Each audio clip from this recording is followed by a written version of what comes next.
Nepenthes Eymae, a carnivorous beauty with bite. For the past decade, Nepenthes Eymae has captivated me with its otherworldly charm. This carnivorous pitcher plant, hailing from the island of Sulawesi in Indonesia, boasts a captivating dichotomy in its pitcher shapes. Let's delve into the world of Nepenthes Eymae, answering your burning questions and exploring what makes this plant so special. See more 207 species in genus Nepenthes at monsteraholic.com. Is Nepenthes Eymae difficult to grow? The answer depends on your experience level. Nepenthes Eymae thrives in warm, humid environments with bright, indirect sunlight. While not the most challenging Nepenthes to cultivate, it does require consistent conditions. Here are some key factors to consider. Temperature. Aim for a range of 70 to 85 degrees Fahrenheit, 21 to 29 degrees Celsius, during the day, and a slight drop, 65 to 70 degrees Fahrenheit, 18 to 21 degrees Celsius, at night. Humidity. Mimic its natural habitat by maintaining high humidity levels, 70 to 80%. You can achieve this with a terrarium, pebble trays, or misting regularly.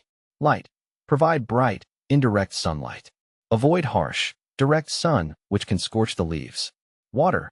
Use distilled, rainwater, or reverse osmosis water to avoid mineral buildup. Water deeply when the potting medium dries slightly to the touch. Soil. A well-draining, airy mix is crucial. Sphagnum moss, perlite, and orchid bark are common choices. With proper care, you can cultivate a thriving Nepenthes Eymae and witness its unique pitchers develop. What makes Nepenthes Eymae special?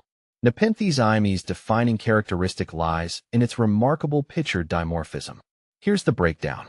Lower pitchers. These are robust and broad, often adorned with a vibrant peristome, the colorful rim that attracts prey. They function as insect traps, utilizing digestive fluids to break down captured prey. Upper pitchers. As the plant matures, the pitcher shape transforms.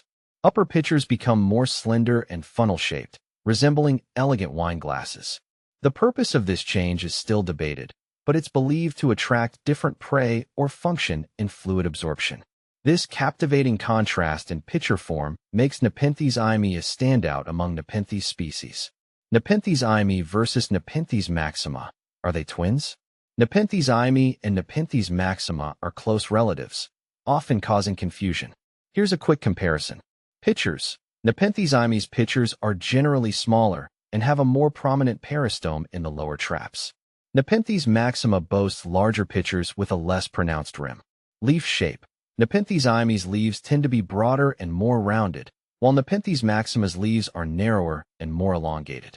Habitat. Nepenthes Eymae is typically found in lowland areas, while Nepenthes maxima prefers highland regions. While these are general distinctions, there can be significant variation within each species.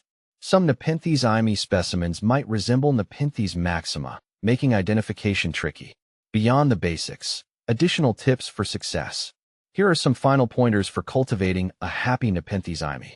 Feeding. While not mandatory, you can occasionally offer your plant dead insects or bloodworms as a supplement. Avoid repotting stress.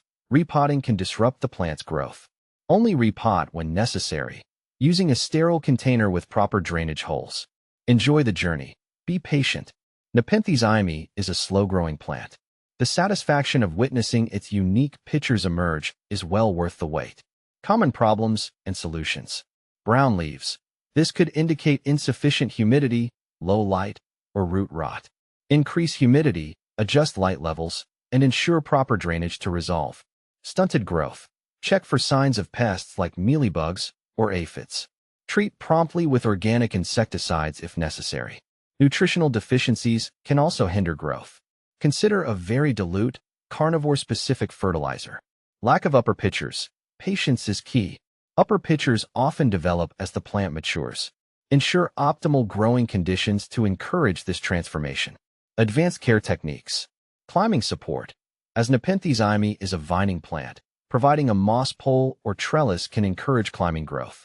Dormancy. Some Nepenthes Eymae may exhibit a dormancy period with cooler nighttime temperatures. Mimic this by slightly lowering night temperatures during winter. Propagation. While challenging, Nepenthes Eymae can be propagated through basal shoots or leaf cuttings. Extensive research and experience are recommended for this technique. Nepenthes Eymae in a terrarium. Nepenthes Eymae thrives in the high humidity environment of a terrarium. Here's what to consider. Terrarium type. A well-ventilated terrarium with good air circulation is ideal. Substrate. Utilize a well-draining mix like sphagnum moss, orchid bark, and perlite. Monitoring. Regularly monitor humidity levels and adjust ventilation as needed. By understanding its needs and providing consistent care, you can cultivate a thriving Nepenthes Eymae that will reward you with its beauty and fascinating predatory nature. So, if you're looking for a captivating carnivorous plant to add to your collection, consider the alluring Nepenthes Eymae. With a bit of dedication, you can create a haven for this botanical wonder and witness its captivating pictures unfurl.